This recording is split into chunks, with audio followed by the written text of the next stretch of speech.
नमस्कार, वेब दुनिया के मंदिर मिस्ट्री चैनल में आपका स्वागत है।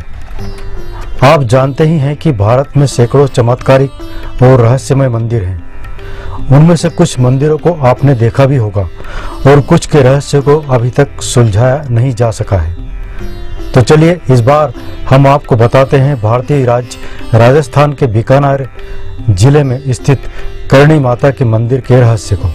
कौन थी करणी माता? बताया जाता है कि मां करणी का जन्म 1387 में एक चारण परिवार में हुआ था और इनका बचपन का नाम रूहूबाई था। इनका विवाह साठिका गांव के पिकोजी चारण से हुआ था। वैराग्य होने के बाद माता सांसारिक जीवन को छोड़कर भक्ति और लोगों की सेवा में लग गई। यह भी कहते हैं कि सांसारिक जीवन छोड़ने के पूर्व उन्होंने पति का विवाह अपनी छोटी बहन गुलाब से करवा दिया था।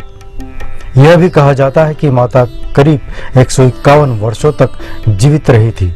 माता ने जिस जगह अपना देह त्याग किया वही जगह आज करणी माता का मंदिर बना हुआ है। इस मंदिर का निर्माण बीकानेर रियासत के महाराज गंगा सिंह ने करवाया था। इस मंदिर में है हजारों चूहे। यह मंदिर राजस्थान के बीकानेर से 30 किलोमीटर की दूरी पर देशनोक शहर में स्थित है। यहाँ जाने पर आपको मंदिर प्रांगण और गर्भगृह में हजारों चूहे नजर आएंगे। कहते हैं कि यहाँ पर लगभग 20,000 चूहे हैं, इसीलिए इस मंदिर को चूहों वाला मंदिर भी कहा जाता है। रहस्यमय है मंदिर की कहानी। ऐसी मान्यता है कि करणी माता की बहन का पुत्र लक्ष्मण कपिल सरोवर में डूबकर मर गया था।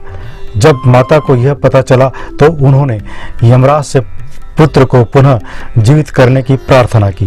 यमराज ने विवश होकर उसे चूहे के रूप में पुनर्जीवित कर दिया। कहते हैं कि तभी से यहाँ पर हजारों चूहे खुलेआम घूमते नजर आते हैं। यह सभी माता के बेटे और वंशज हैं। हालांकि लोकगीतों में इन चूहों की एक अलग ही कहानी बताई जाती है। इस कहानी के अनुसार एक बार 20,000 सैनिकों की एक टुकड़ी देशनोक पर हमला करने के लिए आई थी। माता को जब यह बात पता चली तो देशनोक की रक्षार्थ इन सभी को अपने प्रताप से उन्होंने चूहा बना दिया था।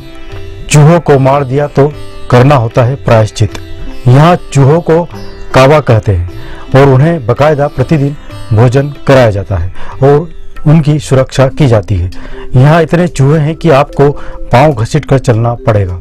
अगर एक चूहा भी आपके पैरों के नीचे आकर मर गया तो अपशगुन माना जाता है। इस अपशगुन से बचने के लिए आपको यहाँ पर सोने का चूहा बनाकर रखना होता है। चूहे देते हैं माता के आशीर्वाद का संकेत। कहा जाता है कि एक चूहा भी आपके पैर के ऊपर से होकर गुजर गया तो समझो कि आप पर देवी की कृपा हो गई, और यदि आपने सफेद चूहा देख लिया तो आपकी मनोकामना जरूर पूर्ण होगी। अनूठा है यहाँ का प्रसाद। आपको जानकर हैरानी होगी कि यहाँ चूहों का झूठा भोजन बेहद पवित्र माना जाता है। भोजन को यहाँ प्रसाद के रूप में भी बांटा जाता है। कहते हैं कि इस प्रसाद को खाने के बाद अब तक किसी के भी बीमार होने की कोई खबर नहीं मिली है। हालांकि यहाँ पर शुद्ध प्रसाद भी मिलता है। आरती के समय बिल से बाहर आ जाते हैं सभी चूहे। इन चूहों की एक विशेषता यह भी है कि सुबह 5 बजे मंदिर में होने वाली मंगला आरती और शाम 7 बजे संध्या आरती के समय अपने बिलों से बाहर आ जाते हैं। इस मंदिर से दुर्गंध नहीं आती है और आज तक इन चूहों के कारण अभी तक कोई बीमारी नहीं हुई है। आपको कैसी लगी हमारी यह जानकारी हमें कमेंट बॉक्स में जरूर बताएं, और इसी तरह की रहस्यमय बातों को जानने के लिए हमारे चैनल को सब्सक्राइब जरूर करें और बेल आइकन के बटन को दबाना न भूलें ताकि आपको नोटिफिकेशन समय पर मिल सके।